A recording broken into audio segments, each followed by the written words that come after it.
बंगाल में ज्ञानेश कुमार पकड़े गए हैं और अपनी गलती मान ली है। देखिए, ममता बनर्जी लगातार कह रही थी कि ऐसा हो ही नहीं सकता कि पश्चिम बंगाल के अंदर 1.5 करोड़ से ज्यादा एसआईआर से लोग प्रभावित तो हो जाए, और वही हुआ कि ज्ञानेश कुमार अपनी गलती मान ली। देखिए, एक कहावत है ना, झुकती है दुनिया, झुकाने वाला होना चाहिए। जब सामने ममता बनर्जी जैसी चेहरा है तो समझिए कि आगे सामने वाले को झुकना ही पड़ेगा। वही हुआ, ज्ञानेश कुमार झुक गए। ज्ञानेश कुमार ने एक्सेप्ट किया कि सॉफ्टवेयर में गड़बड़ी थी, सॉफ्टवेयर में गलती थी। लेकिन अब सवाल तो उत्पन्न होता है कि पश्चिम बंगाल के 1.5 करोड़ जो मतदाता थे, उसे तो परेशानी झेलनी पड़ी, उसे तो लाइन में लगना पड़ा। कारण क्या था? सॉफ्टवेयर गलती था। सॉफ्टवेयर ने नाम गलती किया, पिता का नाम गलती किया, डेट ऑफ बर्थ गलती किया, लेकिन परेशानी पश्चिम बंगाल की आम जनता को ही। इसको लेकर टीएमसी इस पूरे मामले को लेकर आग बबूला हो गई। सबसे पहले आपको अगर हेडलाइन बताएं तो देखिए क्या लिखा हुआ है। Bengal voter revision hit by software error,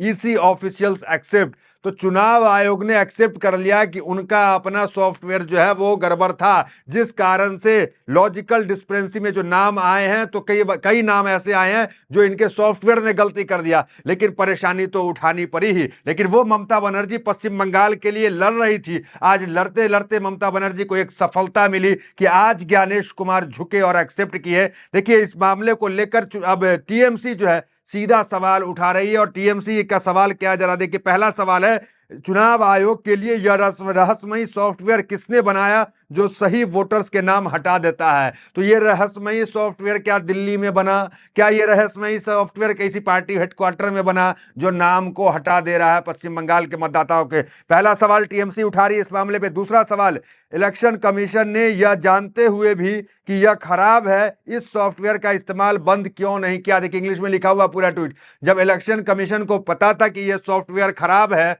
इसमें बंगाल के वोटरों का नाम जो है एरर कर दिया जा रहा है, स्पेलिंग गलती कर दिया जा रहा है। देखिए, एक आदमी के 100 बच्चे दिखा दिए जा रहे हैं, ये एरर आ रहा है सामने यहां पर। तो इस मामले में पूरी तरीके से चुनाव आयोग घिर गया और कह लें कि यहां पे ममता बनर्जी को बड़ी सफलता मिल रही है। जो 1.5 करोड़ एसआईआर के मतदाता प्रभावित थे पश्चिम बंगाल के अंदर, उसको जो है चैन की सांस, चैन की नींद मिलने वाली है, क्योंकि ममता बनर्जी का केस पेंडिंग है, जो केस ममता खुद लड़ रही है एज ए एडवोकेट। अब ममता को इस केस में बड़ी सफलता मिल सकती है, क्योंकि चुनाव आयोग ने एक्सेप्ट कर लिया।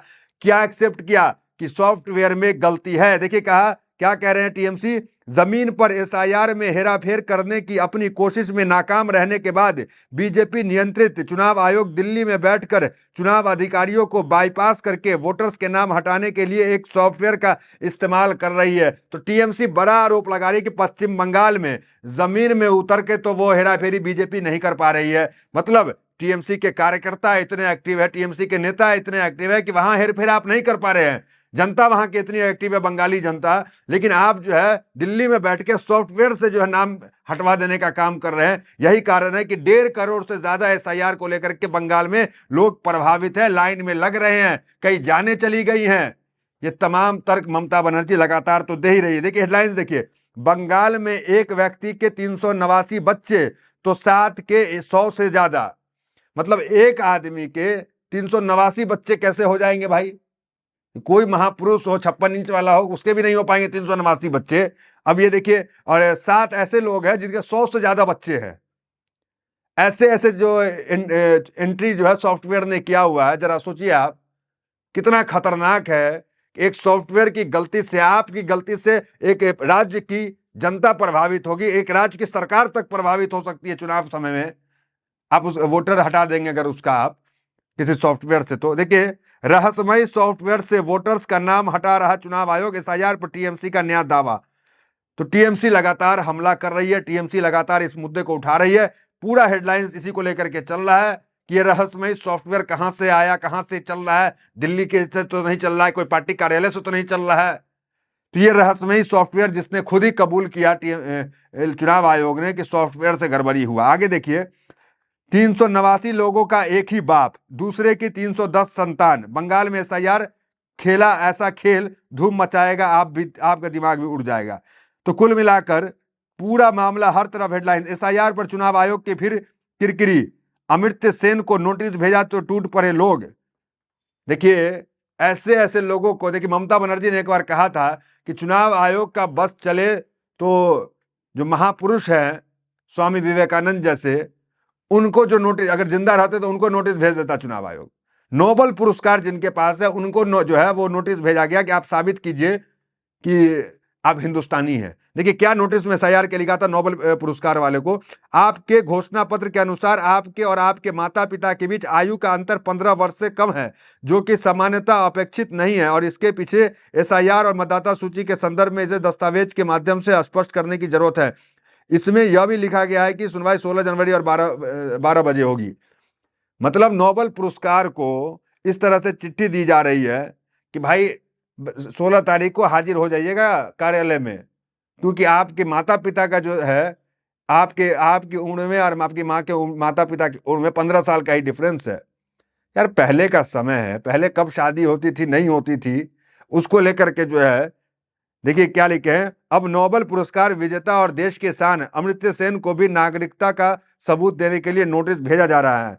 तो कुल मिलाकर पश्चिम बंगाल के जितने भी माननीय लोग हैं उन्हें भी नहीं छोड़ रही है। टीएमसी जो है हमलावर है। टीएमसी ने कहा एक नोबेल पुरस्कार विजेता पर कोई शक नहीं होना चाहिए, है कि नहीं, लेकिन क्या होगा अगर यह बंगाली हो तो उससे ऐसे नोटिस भेजे जाएंगे जैसे वह कोई अपराधी हो। पार्टी ने आगे कहा है कि अमर्त्य सेन के जबरदस्त काम आधुनिक इकोनॉमिक्स की नींव है, उन्हें बंगाल और पूरे देश को बेमिसाल गौरव दिलाया। कुल मिलाकर जो नोबेल विजेता है उनको भी परेशान करने का काम किया जा रहा है, नोटिस भेजा जा रहा है कि आप साबित करो हिंदुस्तानी है कि नहीं हो। देखिए एसआईआर तो यूपी में भी हुआ, एसआईआर तो बिहार में भी हुआ, एसआईआर है अन्य राज्य में भी, गुजरात में भी हुआ, लेकिन इतना परेशानी, इतना दिक्कत तकलीफ तो हमने नहीं देखा, क्योंकि मैं बिहार से ही आता हूँ। कभी हमने लाइन में नहीं लगा, लेकिन अपने आप सब कुछ हो गया। सिर्फ मेरे नहीं, किसी को आपने नहीं देखा होगा कि बिहार में लाइन में लग रहा है कोई। ठीक, कितनी शर्म की बात है। जरा देखिए कि पश्चिम बंगाल जैसे राज्य में किस तरीके से चुनाव आयोग वहां पे काम कर रहा है। तो अब देखना ये दिलचस्प होगा कि ममता बनर्जी का जो केस है सुप्रीम कोर्ट में, एक अपडेट आपको और दे दे कि ममता बनर्जी चारों तरफी घेर रही थी। आज अगर कुछ सफलता मिल रही है ममता बनर्जी को, उसके पीछे ज्ञानेश अगर आज झुक रहे हैं तो उसके पीछे ममता बनर्जी का लंबा संघर्ष है। ममता बनर्जी ने इस मुद्दे को सड़क से लेकर के संसद तक, उनके जो सांसद है उन्होंने उठाया, अभिषेक बनर्जी ने उठाया। फिर उसके बाद ममता बनर्जी जो है सुप्रीम कोर्ट जाकर के लड़ी, एज एडवोकेट लड़ी। फिर उसके बाद ममता बनर्जी ने महाभियोग लाने के लिए विपक्षियों से बात की, कांग्रेस तैयार हुई कि हाँ ज्ञानेश कुमार के खिलाफ महाभियोग आए। फिर ममता बनर्जी ने जो दिल्ली से जाती हैं बंगाल, अब बंगाल के विधानसभा में ममता बनर्जी जो है प्रस्ताव पेश करती हैं कि इस बंगाल के अंदर एसआईआर लागू नहीं होगा, बंगाल के अंदर जो है इस तरह की चीजें नहीं होगी, क्योंकि यहाँ 100 से ज्यादा लोगों की मौत हो गई एसआईआर से। ऐसे मौत पश्चिम बंगाल में हुए हैं कि नोटिस मिला और लोग जाकर के सुसाइड कर लिए, ट्रेन के सामने आकर खड़े हो गए। ये कोई मुसलमान नहीं थे जो ट्रेन में के सामने आकर के आत्महत्या कर लिए, ये बुजुर्ग थे, हिंदू थे। उनको डर सताने लगा कि डिटेंशन सेंटर में डाल दिया जाएगा अगर हम साबित नहीं कर पाए कि हम बंगाल के हैं और हिंदुस्तानी है। तो ये डर, ये खौफ जो है पश्चिम बंगाल में बनाया जा रहा है।